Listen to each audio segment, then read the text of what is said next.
Hello everyone, ये आज मैं आपकी एंडोक्राइन ग्लैंड्स की या एंडोक्राइन सिस्टम या फिर हार्मोन्स उसकी क्लास ले रहा हूँ। तो एंडोक्राइन सिस्टम होता क्या है? बेसिकली वो ग्लैंड जो डक्टलेस होती हैं, उनमें डक्ट नहीं है, वो हार्मोन सिक्रीट करती हैं। सिक्रीट कहीं पर होता है, बॉडी फ्लूइड के थ्रू होता हुआ, ब्लड के थ्रू होता हुआ किसी और ऑर्गन पे जाके वो काम करता है। तो जो ऑर्गन्स हार्मोन सिक्रीट करते हैं उनके नाम बताऊंगा, कौन कौन सा हार्मोन्स निकलेगा उनके नाम बताऊंगा, कहाँ काम करेगा उनके नाम बताऊंगा, और उनकी कमी से क्या बीमारी हो जाएगी उनके नाम बताऊंगा। आज सिर्फ थ्योरी पढ़ाऊंगा, कल आपका क्वेश्चन आंसर कराया जाएगा। तो देखते हैं हार्मोन्स हैं क्या। हार्मोन या ग्रंथिरस या अंतःस्राव जटिल कार्बनिक पदार्थ जो सजीवों में होने वाली विभिन्न जैविक रासायनिक क्रियाओं, वृद्धि एवं विकास, प्रजनन आदि का नियमन तथा नियंत्रण करता है। ये कोशिकाएं तथा ग्रंथियों से स्रावित होते हैं। हार्मोन साधारणतः अपने उत्पत्ति स्थल से दूर की कोशिकाओं या ऊतकों में कार्य करते हैं, इसलिए इन्हें रासायनिक दूत कहा जाता है, यानी केमिकल मैसेंजर इनको बोला जाता है। इनकी सूक्ष्म मात्रा भी अधिक प्रभावशाली होती है। आ जाए कभी कि बहुत ज़्यादा अमाउंट में हार्मोन चाहिए होगा तभी काम करेगा, नहीं, बहुत छोटा सा अमाउंट हो तब भी काम करेगा। देखते हैं ना, इंसुलिन का इंजेक्शन दे देते हैं, बहुत ज़्यादा नहीं देते हैं कि 50 यूनिट 100 यूनिट दें, 5-10 यूनिट भी दिया तो आपका जो शुगर का लेवल होता है वो डाउन हो जाता है। यानी बहुत ज़्यादा क्वांटिटी इसकी नहीं चाहिए होती है। इन्हें शरीर में अधिक समय तक संचित नहीं रखा जा सकता है। आ सकता है ये भी स्टेटमेंट, यूपीएससी में भी आ सकता है, यूपीपीसीएस में भी आ सकता है। अतः कार्य समाप्ति के बाद ये नष्ट हो जाते हैं, ये भी अच्छी लाइन है, एवं उत्सर्जन के द्वारा शरीर से बाहर निकाल दिए जाते हैं। हार्मोन की कमी या अधिकता दोनों ही सजीव में व्यवधान उत्पन्न करती हैं। ठीक है, अब आते हैं अगली उस पर, स्लाइड दिखा देता हूँ आपको मैं। ये देखिए, जो भी एंडोक्राइन सिस्टम में जो भी ग्लैंड्स इन हार्मोन्स का स्राव कर रही हैं, कौन सी कहाँ पाई जाती है, वह मैं डायग्राम में दिखा दे रहा हूँ। देखिए, हिंदी नाम तो मैं नहीं बता पाऊँगा, हिंदी नाम मैंने एक स्लाइड और बनाई है, शायद मैं कंफर्म कर पाऊँ। ये पीनियल ग्लैंड है, ये ब्रेन में पाई जाती है, छोटी सी ग्लैंड होती है ये, और बेसिकली ये जो आपकी स्लीप साइकिल है, सर्केडियन रिदम है, उसको कंट्रोल करने का काम करेगी। हाइपोथैलेमस क्या है, ये पिट्यूटरी ग्लैंड को कंट्रोल करेगी, और ये आपकी जो थर्मल सेंटर होता है ना, जो आपका थर्मल रेगुलेशन का काम करती है। ये टेम्परेचर रेस कर रहा है, कम हो रहा है, उसको रेगुलेट करने का काम हाइपोथैलेमस करता है। तीसरी ग्लैंड दी है थायराइड, इससे निकलता है आपका थायरॉक्सिन हार्मोन।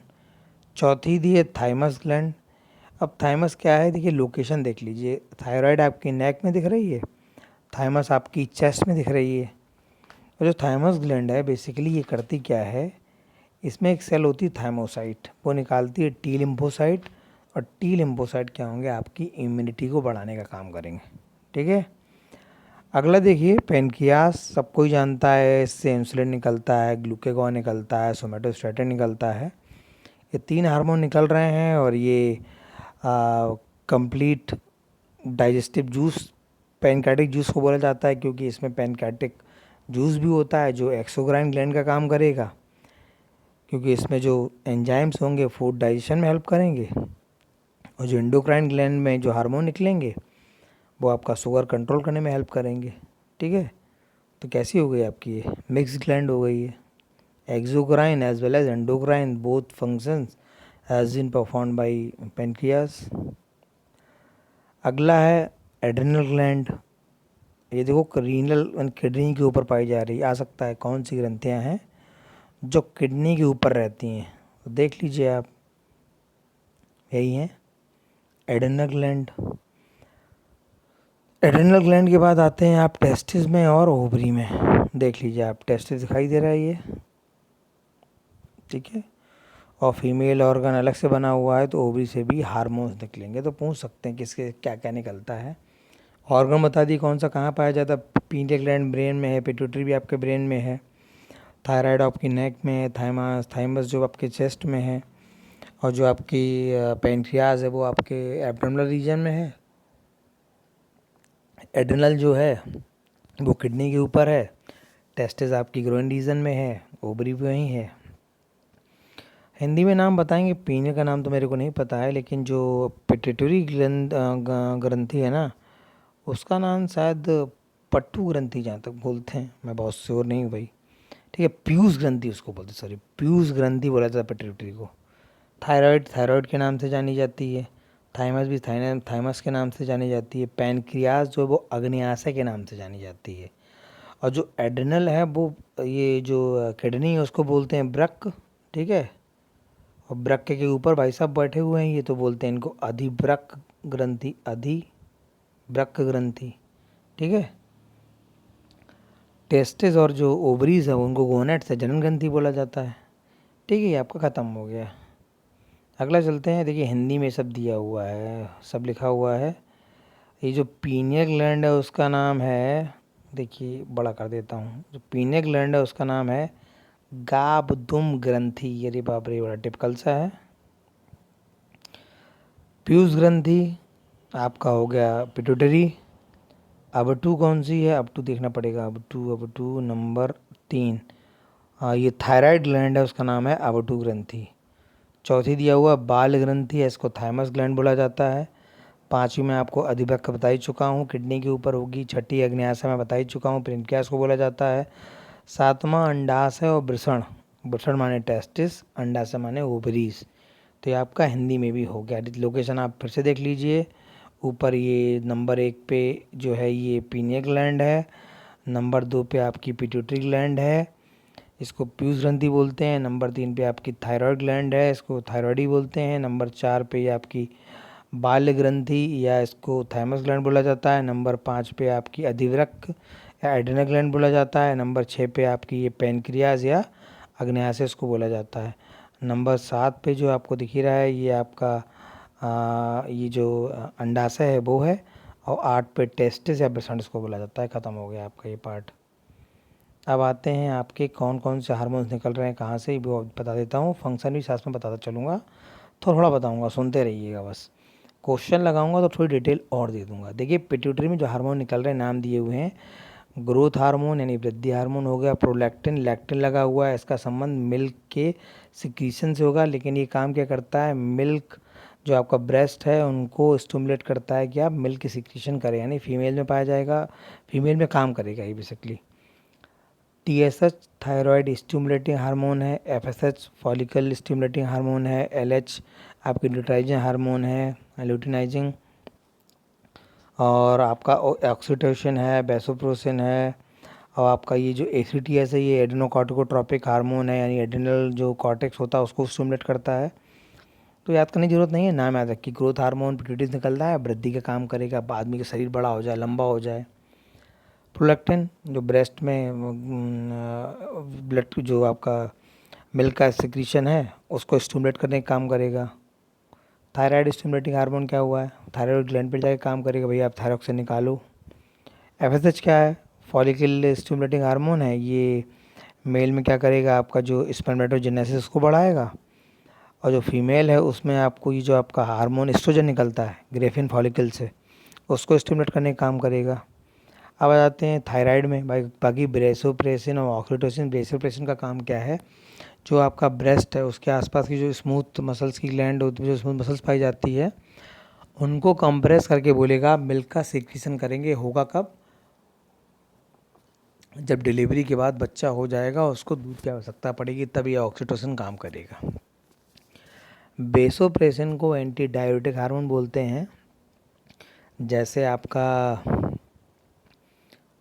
इंसुलिन है उसकी कमी से हो जाएगा डायबिटीज़ मेलाइटस यानी शुगर की बीमारी। इसी प्रकार से अगर वैसोप्रेसिन कम हो जाता है तो उसकी वजह से हो जाएगी आपकी डायबिटीज़ इंसिपिडस। देखिए डायग्राम में बता देता हूँ मैं, ये देखिए बना हुआ है। मेलाइटिस का संबंध है पैनक्रियास से, पहले बता चुका हूँ। पैनक्रियास से हार्मोन निकलता है इंसुलिन, पैनक्रियास भी लिख रहा हूँ, यहाँ पे इंसुलिन भी लिख रहा हूँ। ठीक, इंसुलिन कम होगा, शुगर आपका बढ़ जाएगा और ये यूरिन में पास हो जाएगा, आपको डायबिटीज़ हो गई है। ठीक है, डायबिटीज़ मेलाइटिस शुगर से संबंधित है, इंसुलिन से संबंधित है, पैनक्रियास से संबंधित है। मेडिसिन मेटफॉर्मिन चलती है, ग्लिमेप्राइड चलती है। ठीक, डायबिटीज़ इंसिपिडस की बात करते हैं। ये जो आपका पिट्यूटरी ग्लैंड है उसका जो पिछला वाला सिरा है, भाग है, पार्ट है, उससे निकलता है आपका एंटी डायूरेटिक हार्मोन जिसको बोला जाता है बेसोप्रेसिन। बेसोप्रेसिन उसको बोला जाता है। ठीक, बेसोप्रेसिन उसको बोला जाता है। ये क्या करेगा, इसकी जैसे ही कमी होगी, जैसे वहाँ पे कमी हुई थी इंसुलिन की, क्या इंक्रीज़ किया था, शुगर, यहाँ पे इंक्रीज कर जाएगा आपका यूरिन आउटपुट। बार बार पेशाब जाना पड़ेगा आपको। ठीक है, आउटपुट बढ़ गया, इसको बोलते हैं इंसिपिडस। ठीक, किससे हो रहा है, बेसोप्रेसिन से। कहाँ से निकलता है, पिट्यूटरी ग्लैंड से निकलता है। क्या हो जाता है, यूरिन का आउटपुट बढ़ जाता है। क्यों बढ़ जाता है कि बेसोप्रेसिन या एंटी डायरेटिक हार्मोन का सिक्रीशन जब कम हो जाएगा तब बढ़ेगा। देख स्लाइड और ख़त्म हो गई है। अगले स्लाइड और बता देते हैं। ये ऑक्सीटोसिन और प्रोलैक्टिन दिया हुआ है। जो आपका ऑक्सीटोसिन है ये क्या कर रहा है, देखिए मिल्क नर्सिंग पीरियड, यानी मिल्क के निकलने को स्टिमुलेट करेगा। ब्रेस्ट को बोलेगा भाई अब चूँकि डिलीवरी के समय आ गया है तो ज़्यादा से ज़्यादा अब मिल्क बनाइए और उस ब्रेस्ट की ग्लैंड को स्टिमुलेट कीजिए। ठीक है, जब बच्चा पैदा हो जाएगा, डिलीवरी हो गई, उस समय जब पहली बार उसको दूध की आवश्यकता पड़ेगी तो ये जो ग्लैंड है, स्मूथ मसल्स हैं, इनको कॉन्ट्रैक्ट करने का कार्य ये ऑक्सीटोसिन करेगा। यानी एक डायरेक्टली काम कौन कर रहा है, आपका ऑक्सीटोसिन। इनडायरेक्टली कौन काम कर रहा है, आपका प्रोलैक्टिन। दोनों का संबंध मिल्क के सिक्रीशन से ही है। एक क्या है, उसको स्टिमुलेट कर रहा है, ये भाई साहब स्टिमुलेट कर रहे हैं कि प्रोडक्शन करना है। हाँ, इन्होंने एक पहले से बेस तैयार कर दिया। जब बच्चा होगा, माँ जैसे ही उसको बच्चे को ब्रेस्ट फीडिंग कराएगी तुरंत इस हार्मोन का एक्टिवेशन होगा और अब बच्चे में जो दूध होगा वो जाने लगेगा। ठीक है, बच्चा दूध पीने लगेगा। यूट्रस का भी कॉन्ट्रैक्शन करता है लेबर के समय, ऑक्सीटोसिन की वजह से ऐसा होता है। तो दोनों सवाल बन सकते हैं। अगला आ जाते हैं, बहुत डिटेल नहीं दूंगा, डिटेल आपको जो क्वेश्चन से कराऊंगा उसको बता दूंगा। देखिए अब ये हार्मोन मैंने बता दिया। अब थायराइड T3 T4 होता है, थायराइड स्टिमुलेटिंग हार्मोन होता है जो ऊपर से निकल रहा है। ठीक है, पैराथायराइड जो ग्लैंड है वो कहाँ पाई जा रही है, आप देख रहे हैं ये पाई जा रही है आपका, ये देखो ये थाइमस ग्लैंड है। पैराथायराइड थायराइड के ऊपर पाई जाएगी। ठीक, वहीं पे पाई जाएगी। तो क्या करेगा, उससे क्या निकलेगा, कैल्सीटोनिन निकलेगा और पैराथार्मोन निकलेगा। ठीक है, अब जो कैल्सीटोनिन दिया हुआ है ये करता क्या है कि ज़्यादा कैल्शियम है अगर, टोनिन है, समझो याद कर लो, तोड़ने का काम कर रहा है। ज़्यादा कैल्शियम है, ये कैल्शियम ज़्यादा है भाई साहब, बढ़ी हुई है, कैल्शियम बढ़ा दी मैंने, तो क्या बोलेगा, नहीं बोलेगा इसको कम करो। ठीक है, ये हो गया कम करने वाला। अब पैराथार्मोन क्या है, अगर कैल्शियम कम हो गई है, ठीक, तो कहेगा इसको बढ़ाओ। ठीक है, कैल्सीटोनिन क्या है, कैल्शियम की टोन को कम कर दे रहा है, भाई कम हो जा, बढ़ना नहीं है। ठीक है, जब ज़्यादा कैल्शियम होगा तभी रिलीज़ होगा कम करने के लिए। पैराथार्मोन क्या करेगा, जब कैल्शियम की कमी होगी तभी रिलीज़ होगा। दो हार्मोन और हो गए। थाइमस हो ही गया है। एड्रिनल जो ग्लैंड है वो किडनी के ऊपर है। इसमें जो हार्मोन्स के नाम दिए हुए हैं इसको बोलते हैं फाइट फ्राइट और फ्लाइट, लड़ो और उड़ो हार्मोन शायद हिंदी में उसको बोला जाता है। कॉर्टिसोन दिया है, एल्डोस्टेरॉन दिया है, एड्रेनलिन दिया है, एड्रोजन भी दिया है, प्रोजेस्टेरॉन दिया है और एस्ट्रोजन दिया है। ये प्रोजेस्टेरॉन जो एस्ट्रोजन है ना, एक्चुअली है क्या, एड्रेनलिन सेक्स हार्मोन का भी सिक्रीशन करता है।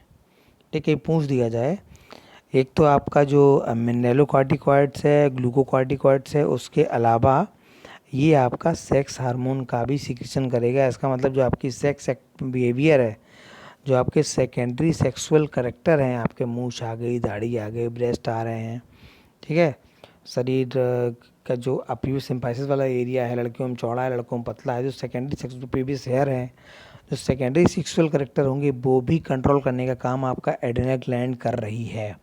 तो याद रखिएगा, ठीक। और जीवनदायी हार्मोन है। कई बार जब मरीज़ सीरियस हो जाता है, लगता है कि अरे ये चला जाएगा, बहुत सीरियस कंडीशन में, कोमा में जाने वाला, तो इस कंडीशन में क्या करते हैं, इस हार्मोन का इंजेक्शन दे देते हैं। जब हार्ट मसल्स काम नहीं कर रहे हैं तो वो भी एक्टिवेट हो जाती हैं, काम करने लगती हैं। ठीक है, अगला देखिए, पैनक्रियास के बारे में बात करेंगे तो ग्लूकेगॉन, इंसुलिन और सोमैटोस्टेटिन के बारे में बता चुका हूँ। इंसुलिन का संबंध किससे है, शुगर से है। इंसुलिन कम होगी, शुगर बढ़ जाएगी। ग्लूकेगॉन में क्या है, उल्टा होगा, है ना, ग्लूकेगॉन बढ़ेगा, शुगर बढ़ेगा, बढ़ाने का काम करेगा। सोमैटोस्टेटिन इंसुलिन और ग्लूकेगॉन दोनों का सिक्रीशन को कम करने का कार्य करता है। अगला देखिए, टेस्टिस मेल में होती है, तो टी से टेस्टोस्टेरोन हार्मोन निकलेगा आपके मेल में। ओवरी में आते हैं तो यहाँ पे नाम दिया है दो का, एस्ट्रोजन, प्रोजेस्टेरॉन, एक और हार्मोन होता है रिलैक्सिन। ठीक है, ये भी याद कर लीजिए। अब प्रोजेस्टेरॉन और जो एस्ट्रोजन है उसके बारे में थोड़ा सा बता दूं। एस्ट्रोजन क्या होता है, ये जो आपके रिप्रोडक्टिव ऑर्गन्स होते हैं उनको डेवलप करने में हेल्प करता है। और जो प्रोजेस्टेरॉन है, जो यूट्रस की बॉल है, जो अंदर की दीवार है यूट्रस की, बना रहा हूँ मैं, ठीक है, यूट्रस बनाया मैंने ये, ठीक है। तो यूट्रस की जो अंदर की दीवार है, अब थोड़ा कलर चेंज कर देता हूँ, ये देखिए ग्रीन आ गया।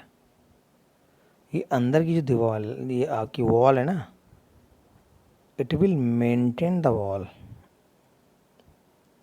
ठीक है। प्रोजेस्टेरॉन हेल्प करता है। इसका मतलब ये जो अगर जो आपका फर्टिलाइजेशन हो गया, उसके बाद अगर यहाँ पे प्लेसेंटा का अटैचमेंट हो रहा है, तो ये क्या करेगा, उस बॉल को मेंटेन करेगा और सिक्रीशन बढ़ाएगा जब आपका, ताकि जो प्रेगनेंसी कंसीव ना होने पाए अगर ये निकल रहा है, ठीक। तो प्रेगनेंसी को कंसीव करने से बचाएगा, जो मेंस्ट्रुएशन साइकिल होगा इसको मेंटेन करेगा कि ये बनी रहे। प्रोजेस्टेरॉन सिक्रीट होता रहेगा, साइकिल बनी रहेगी, कंसीव नहीं हो पाएंगे आप, ठीक। तो 3 हार्मोन यहाँ से हो गए, तो सारे हार्मोन मैंने बता दिए हैं। तो आई थिंक ये पर्याप्त है। एक चीज़ और ध्यान करिएगा, ये जो मैं लेक्चर करा रहा हूँ, इनका फ़ायदा आपको एग्ज़ाम में मिलेगा ज़रूर, क्योंकि आजकल मैचिंग के सवाल बहुत आते हैं कि इसमें से कौन सा हार्मोन है, कौन सा एंजाइम है, आप यही नहीं जान पाएंगे। जब आपने नाम नहीं पढ़े होंगे तो आप कंफ्यूज हो जाएंगे, सरल सा सवाल होगा, आप गलत करके चले आएंगे, ठीक है। कोई दिक्कत होती है आप कमेंट बॉक्स में जाके कमेंट्स करें, लाइक भी कर सकते हैं, डिसलाइक भी कर सकते हैं, जो आपको अच्छा लगे वो करें। और कोई दिक्कत अगर हुई तो नीचे लिखें, सर ये प्रॉब्लम हो रही है, तो मैं सुधार करूँगा। उसके लिए PDF चाहिए होगी, मैं सर को भेज दूँगा, वो आपको सेंड कर देंगे, ठीक है। Good night.